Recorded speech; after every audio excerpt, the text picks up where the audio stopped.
RCR, la red que comunica y une al Perú.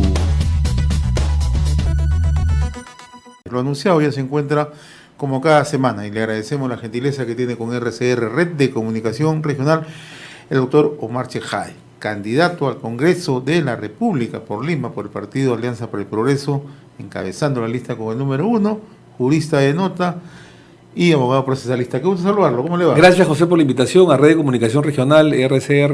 Mil gracias, como siempre, estar todas las semanas comentando la coyuntura política y bueno, y ahora ya prácticamente comenzando la campaña, ¿no? En pleno fragor de la campaña, ¿no? Escuchaba al presidente de la República hace unos instantes en CAE haciendo un enjuiciamiento sobre el tema de la corrupción en el país, ¿no? Y ayer también hemos escuchado a los empresarios, a Elena Conterno, hemos escuchado a otros empresarios muy temprano, también a la presidenta de la CONFIET, generar una suerte de autocrítica frente al tema de la corrupción. Y parece ser que este va a ser uno de los temas centrales, pero coincide también con algunos hechos que han ocurrido esta semana. El caso, ¿no?, de César Villanueva, ¿no?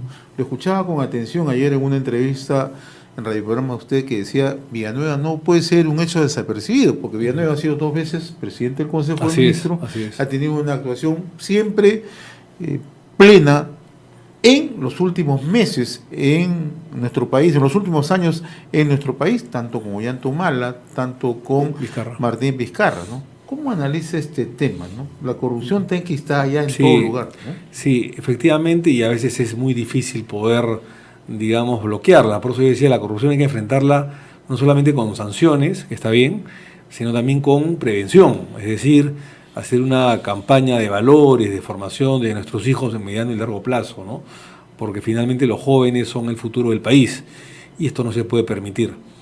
Mira, José, mira, yo lo he dicho ayer en un medio de comunicación y te lo voy a decir hoy día, lo he dicho me parece el día anteayer, porque me dijeron, bueno, pero Villanueva participó por APP en el Congreso, justamente el partido en el cual yo estoy, digamos, candidateando con el número 1. Y fue jefe de plan de gobierno. Pero era imposible saber, no solamente para APP, sino para cualquier partido histórico, APRA, Acción Popular, las izquierdas, cualquier partido que hubiese convocado como invitado, porque además Villanueva no era afiliado, era invitado de APP, saber, digamos, lo que había él negociado corruptamente por debajo de la mesa, es decir, el año 2008. Primeramente, César Villanueva no es cualquier persona. César Villanueva es un político que fue uno de los mejores, si no el mejor presidente o gobernador regional del Perú. Fue presidente de la Asamblea Nacional de Gobiernos Regionales. Fue presidente de la Asamblea Regional de Gobernadores. Fue además gobernador de San Martín, su tierra.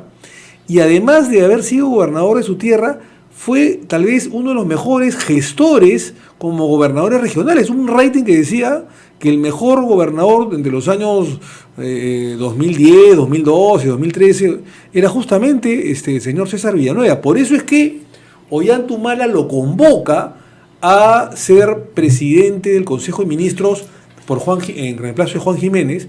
Y luego él se victimiza, obviamente porque la usurpadora del poder, que era la señora Nadine Heredia, la primera dama, la que usurpaba el poder de su marido de Ollantumala, lo defenestra, lo expulsa de la presidencia del Consejo de Ministros. Y otra cosa que mucha gente no se ha dado cuenta, no se ha percatado, que la foto ganadora de el diferendo marítimo en La Haya con Chile, que fue el 29 o 30 de enero del 2014, estuvo aparte del presidente Humala, estuvo al costado de él el señor César Villanueva como presidente del Consejo de Ministros. Sí. Y luego de esto, el presidente Vizcarra, el actual presidente Martín Vizcarra, lo convoca para que también sea presidente del Consejo de Ministros. Es decir, el señor Villanueva engañó a todos, engañó al país, engañó a sus correligionarios, engañó a la región San Martín, engañó a 2 presidentes de la República, a Ollantumala y a Martín Vizcarra. Es decir, y si ha engañado a todos, incluyendo a 2 jefes de Estado, ¿por qué no podría haber engañado a un partido político? Cuando en ese momento no se sabía lo que él había hecho en Coimas para construir carreteras con Odebrecht en el año 2008-2009. Entonces, evidentemente era imposible, por más filtros que tú tuvieras o por más filtros que tuvieras en cuanto a convocar invitados a partidos políticos, poder descubrir las trapacerías estaba haciendo Villanueva en esa época. Además, su discurso estaba muy orientado a la lucha contra la corrupción, ¿no? Y se encargó de tumbarse a PPK. O sea, el operador congresal que de alguna manera se encarga de tirarse abajo la presidencia del jefe de Estado en ese momento, Pedro Pablo Kuczynski, con razón o sin razón, esto no está en discusión, fue el señor César Villanueva como congresista de la República, porque él ya había hablado con los queiquistas, era el operador con el propio Martín Vizcarra, y Martín Vizcarra en agradecimiento lo nombra el presidente del Consejo de Ministros, porque él fue el operador político en el Congreso de obligar al señor Kuczynski que renuncie a la presidencia antes que lo vaquen. Ahora, penalmente su situación está bien complicada, la de Villanueva.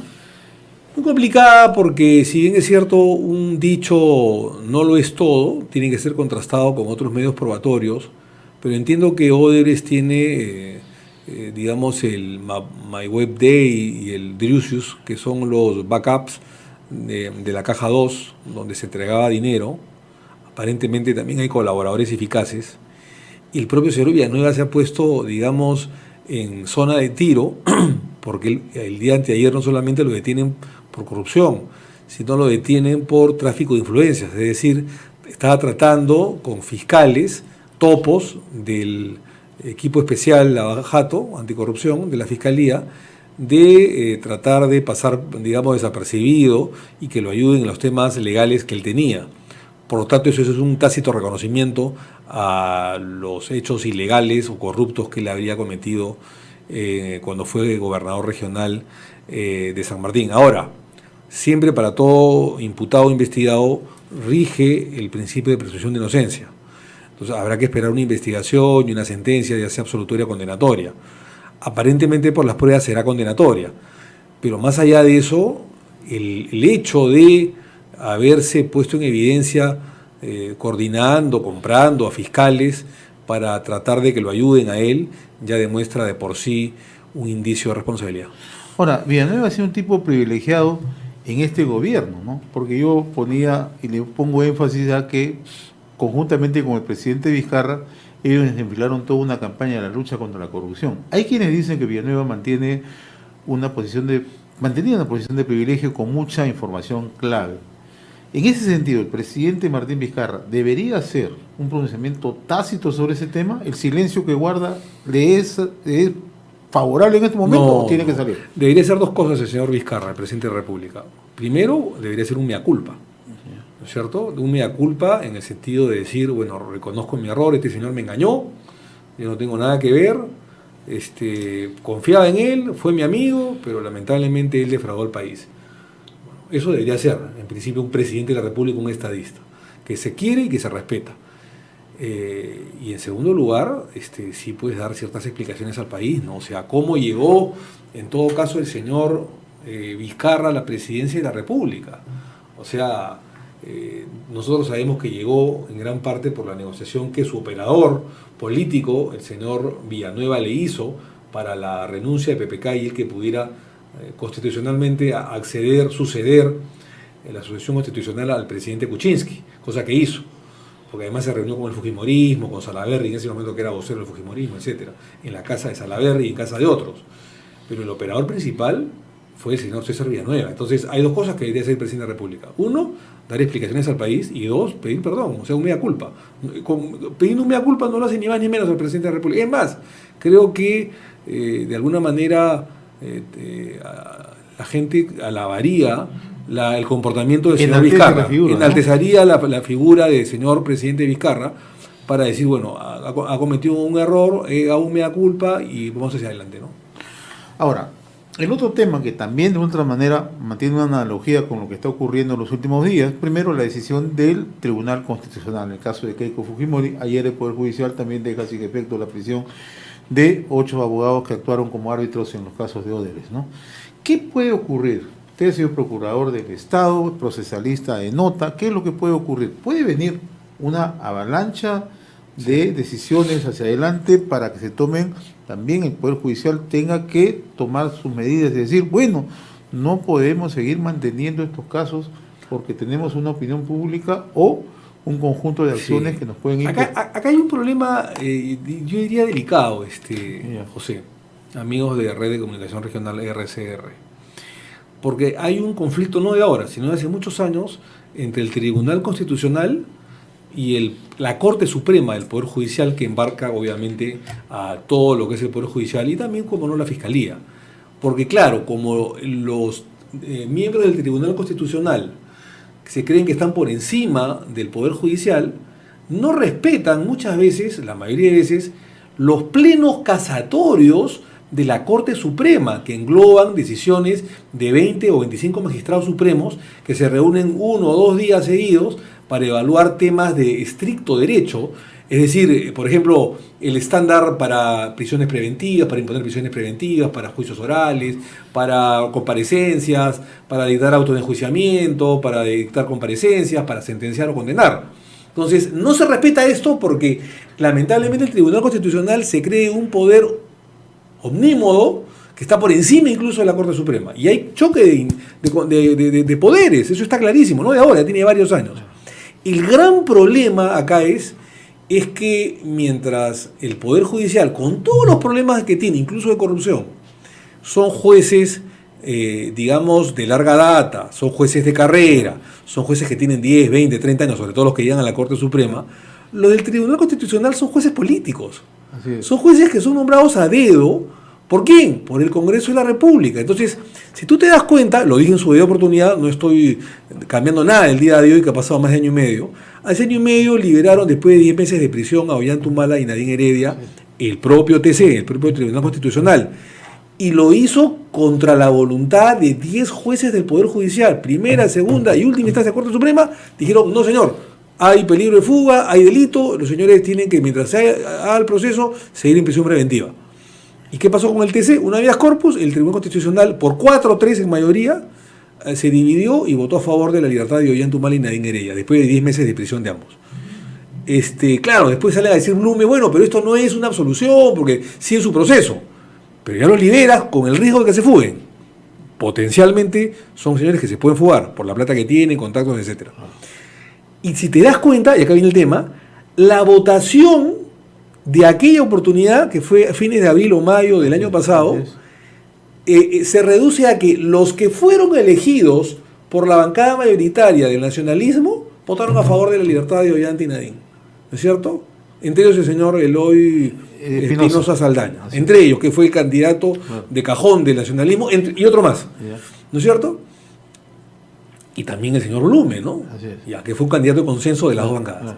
Y hoy día, en el Tribunal Constitucional, para la libertad de Keiko, a través de un habeas corpus, cuando la Corte Suprema en 3 instancias había dicho no, solamente se debatió que ya no eran 36 meses, sino 18, la señora salía el 1 de mayo del próximo año, viene el habeas corpus de la hermana de Keiko, de la señora Sachi, y si te das cuenta, la votación de las personas que firman, entre ellos Sardón, Blume, etcétera, son los que fueron candidatos de cajón de Fuerza Popular.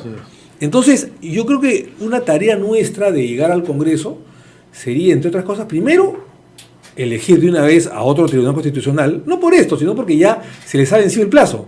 Están con casi un año más de gestión adicional a favor de ellos, de la que debieron tener. Eso es en primer lugar. Y en segundo lugar, ver otra forma de elección de los miembros del TC, que no necesariamente pase por el Congreso, excepto que sea un Congreso o un Senado reflexivo, como el que se ha propuesto, un Senado académico, un Senado revisor, donde no haya intereses políticos ni partidarios y se elija por calidad. Porque si no, te hipotecas. Así como los empresarios que tú hablabas hace un rato se hipotecan a los candidatos que salieron congresistas o lo que fuese, porque dieron un dinero en campaña, y esos parlamentarios se hipotecan a esos que dieron millones de dólares en campaña. También hay candidatos al Tribunal Constitucional que se hipotecan a partidos políticos o grupos políticos en determinadas causas judiciales. ¿Cómo quedaría el caso de Gonzalo Ortiz de Ceballos? Mira, el caso de Ortiz de Ceballos fue una persona que fue elegida, ¿no es cierto? Cuando todavía está en funciones. Hay posiciones encontradas, claro. Hay quien dice no vale su elección, y hay quienes lo que pasa es que quién decide finalmente la elección y quién tendría que jurar. Tendría que jurar ante el actual Tribunal Constitucional, que es el que liberó a Ollanta-Humala y Nadine Heredia y el que liberó a Keiko Fujimori. Entonces, tendría que jurar Ortiz Ceballos ante este Tribunal Constitucional. ¿Les conviene? Obviamente que no, porque tendría que salir uno. Seguramente el menos antiguo, no lo sabemos. Entonces, no le conviene. Entonces, en la práctica no se va a dar esto.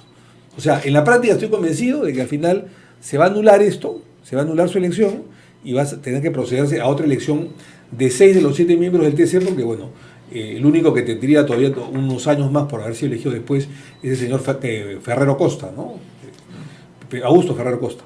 Pero los otros 6 están de alguna manera deslegitimados, ¿no? Porque si la Constitución te dice que son 5 años como gestión de los miembros del Tribunal Constitucional y tienen 6, tienen un año de más, ¿qué está pasando, no? Es como si el presidente de la República gobierna según la Constitución por 5 y se queda un año más.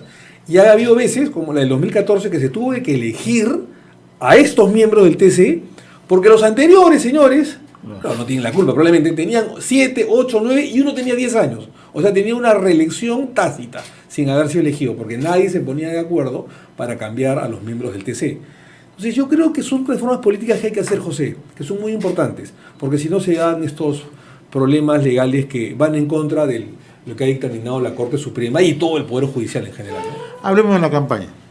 La campaña corta, menos de 60 días. ¿Cómo está trabajando Alianza para el Progreso de manera conjunta? Porque va a pesar mucho la forma como los partidos encaren los próximos días. Está trabajando de manera unida. Yo acepté la invitación, no solamente del señor César Acuña, sino también de APP, porque vi un partido organizado, un partido estructurado a nivel nacional. Es el partido que más gobernadores y alcaldes tiene a nivel nacional, ojo, pero de lejos, el doble que el que está segundo, el doble que el partido que quedó segundo en las elecciones del año pasado. Quiere decir de que es un partido que no solamente es organizado, sino que también está creciendo. Me animo mucho porque hay una academia de política. El otro día hice una conferencia sobre reforma política en la Academia Política de APP, y son pocos o casi ninguno de los partidos, tal vez el APRA, que conservan las famosas academias nacionales de política, claro, donde se hacen y se forman cuadros partidarios. Y eso a mí me dio mucho gusto. Y el lineamiento político es lo que más o menos estaba rondando en nuestra cabeza. Es decir, por ejemplo, la reforma política, poner en debate el Senado de la República, la eliminación del voto preferencial, la eliminación parcial, casi total, pero no total, de la inmunidad parlamentaria.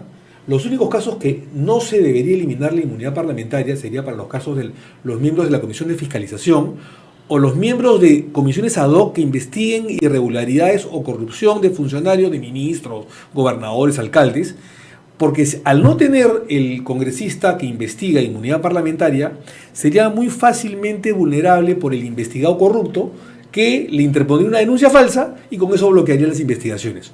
Solo para esos casos de manera temporal debería funcionar la inmunidad parlamentaria. Para el resto de casos, que es más del 90%, no, se debería eliminar.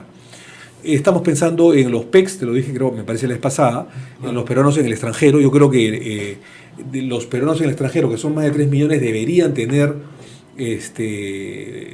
representantes y escaños, claro, pero que no elijan a los de Lima, claro, sino que elijan entre ellos mismos y ampliar a 3 o 4 escaños más. Fue un proyecto que presentamos cuando fui parlamentario, que se aprobó en la Comisión de Constitución y Relaciones Exteriores, pero que en el Pleno no tuvo eco, lamentablemente. Creo que el tema del financiamiento de campaña es otro tema pendiente. Creo que el tema del transfugismo se debe afrontar de una manera más decidida. Al tránsfugo hay que expulsarlo del Congreso. Me preocupa esta situación que hemos vivido en los últimos días. No ha habido una buena filtración de candidatos en otras agrupaciones, mirando ya en el sentido de ver la democracia en su conjunto en el país. Y es por eso que en Alianza para el Progreso todos hemos presentado, porque nos han pedido antecedentes penales, judiciales, civiles, si no tenemos temas de alimentos o cosas parecidas, o de violencia familiar. Eso me parece bastante bueno. Se han pasado filtros, entrevistas, y creo que ha sido, a pesar del corto tiempo que ha tenido en evaluación, ha tenido sí la seriedad posible. Y creo que todos los partidos deberían tener ello. Siempre van a haber filtraciones, José, pero que sean las menos posibles, para que después no nos encontremos pues con mamá ni compañía, ¿no? Bueno, creo yo que otro tema importante es el tema educativo. Si hay un problema en el país, más allá de la corrupción, de la inseguridad ciudadana, de la reforma política, es el tema educativo. Un país sin educación es un país corrupto, con drogas, alejado del deporte, con una serie de taras. Un país ignorante que no avanza. Entonces, el señor Acuña, hay que reconocerle que es un líder, pero sobre todo un empresario exitoso del ramo de la educación. O sea, si hay alguien exitoso como empresario en el sector de educación, es él. Entonces, yo creo que hay que hacer mucho por el sistema educativo, no solamente eso, sino, por ejemplo, no puede ser que el Perú tenga apenas destinado al presupuesto de educación 3.7%, por favor, del presupuesto anual de la República, cuando hay países que tienen 7, 8 o 9 puntos porcentuales. Creo que debemos llegar al bicentenario, y estaría el Congreso con el Ejecutivo, de que cuando lleguemos al bicentenario, acá año y medio, la cifra de 3.7 haya subido al 6% como se prometió al sector educación, y llegar en unos años más a 2 dígitos, al 10%. Esa es una muy buena iniciativa en realidad, porque siempre se escucha en campañas o ofrecimientos de dotar de mayor presupuesto a la educación en el país, ¿no? El sector educativo, pero en realidad han pasado tantos años y no tenemos una política de Estado. Es decisión política. O sea, José, siempre lo voy a decir, es decisión política que justamente los presidentes de la República, el gobierno y el Parlamento trate de subir el tema educativo, el presupuesto general de la República a una mayor cantidad, al 6%. Estamos en 3.7, que es casi la cola, por eso que no aprobamos en el sistema, en la educación, en los exámenes PISA. Pero creo yo también que, así como hay una SUNEDU, eso le va a asustar a mucha gente, una SUNEDU para las universidades, y que me parece excelente, y había sanciones para las universidades y multas o inhabilitaciones que no cumplen con lo básico, también debe haber SUNEDU para los colegios, ¿no es cierto? Porque finalmente los niños son el futuro del país. El niño es una esponja. Claro. ¿Y donde más aprende? Una esponja porque chupa y absorbe todos los conocimientos. ¿Dónde más se forma un niño? ¿En la universidad o en el colegio? En el colegio, por supuesto, porque tiene recién 5, 6, 7, 8 años de edad. Entonces debería haber una SUNEDU adscrito al Ministerio de Educación que se encargue de supervigilar a los colegios, que además los de élite, los privados, son enormemente caros, y es discriminatorio porque toda la gente no puede acceder a ellos. Creo yo en el tema de salud, ¿no? Y APP estamos convencidos en que el sector salud es un tema muy urgente. O sea, lamentablemente en el país el que no tiene dinero se muere literalmente si está enfermo. Hoy el gobierno ha aprobado justamente un decreto de urgencia para el Sistema Integral de Salud Universal, pero hay algunas observaciones. Quien dice, está bien, la intención es buena, la realidad es otra. Mira, me parece un avance del gobierno cuando dice vamos a multar, por ejemplo, a las farmacias y a laboratorios que no te exigan no solamente los medicamentos de marca, sino también los genéricos. Se deben exigir los genéricos, pues, ¿no? Y decirles además al pueblo, oiga, el genérico tiene tanta buen efecto y eficacia que el de marca. Porque claro, mucha gente se asusta y compra el de marca porque dice que el genérico no sirve. O no tiene el mismo efecto, cuando debe tener el mismo efecto y debe tener el mismo procesamiento, el mismo filtro por parte de la DIGEMIT, por ejemplo, ¿no? Así es. Bueno, entonces me parece una buena decisión del gobierno decir vamos a controlar a las farmacias y multarlas si es que no te ofrecen al usuario, además del de marca, también el genérico, porque claro, a la farmacia de laboratorio le conviene vender el de marca, no el genérico. Mira, el Panadol, para poner un caso, un ejemplo, te cuesta una pastilla o 2 soles o 1,50 soles. En cambio, tú compras paracetamol para dolor de cabeza, que es una tira de 10 o 20 y te cuesta 1 sol. Mira, te pongo un ejemplo más claro y más trágico. El caso de lamentablemente los portadores de SIDA, el del VIH. Así es. Hay las famosas ampolletas o ampollas retrovirales. Retrovirales. Correcto. Esas ampollas retrovirales te cuesta, si es de marca, 4.500 soles. Y que tienes que tomarla, me imagino que 2, 3 o 4 veces al mes. Entonces, sí, y me quedo corto, ¿no? Entonces, 4.500 soles mensual, 4.500 soles cada ampolleta de retroviral contra el SIDA. ¿Sabes cuánto te cuesta la de marca? Perdón, la genérica, 400 soles. O sea, la de marca 4.500 soles y la genérica 400 soles. O sea, menos del 10% te cuesta la genérica. Que claro, no es barata, pero es pagable. Así es. ¿No es cierto? Entonces, en un caso tan grave como los portadores de SIDA. Y así tenemos 1000 ejemplos, ¿no? Y otro tema para terminar es el tema del modelo económico, ¿no? Si la izquierda comunista, retrógrada, más extrema, quiere cambiar el modelo económico que mal que bien ha dado resultados en los últimos 20 años, que hemos reducido la pobreza de 48% que había el año 2000 a 21% que hay el día de hoy. Hay 7 millones de pobres menos en los últimos 20 años, ojo. Esos 7 millones han pasado a clases medias o emergentes, ¿no es cierto? O prósperos empresarios. Entonces, si la izquierda quiere regresar a modelos proteccionistas de control de precios, subsidios, como en la década del 70 del Velascato, Alan García I de los 80, estaríamos en la primera línea de fuego para oponernos. ¿Que se puede mejorar mucho el tema del modelo económico? Por supuesto que sí, porque nada está escrito en piedra. Podemos eliminarlo, tratar de ver cómo eliminamos los monopolios, los oligopolios, la corrupción de los empresarios, los lobbies, eso es otra cosa. Pero el modelo económico da resultado de inversiones, de tratados de libre comercio, de abierta al mundo, de inversiones nacionales o extranjeras. Eso da resultado.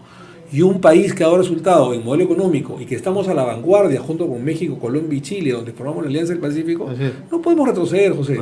O sea, no podemos retroceder por ideologías absurdas, estúpidas, que lamentablemente lo único que hicieron es distribuir la miseria. Y lo que debemos hacer es repartir la riqueza.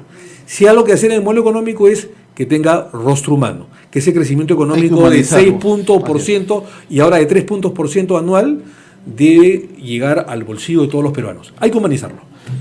Mi estimado doctor Omar Chejay, como siempre muy agradecido. Gracias. El número 1 en la lista de Alianza para el Progreso. Gracias, José, a los amigos de Red de Comunicación Regional RCR. Para mí es un honor poder colaborar un poco con la coyuntura política. Bueno, ahora estamos en campaña, pero vamos a seguir viniendo a vuestro programa para poder de alguna manera esclarecer desde nuestro punto de vista algunos hechos que son controversiales. Muchas gracias, José. Le agradezco la amabilidad.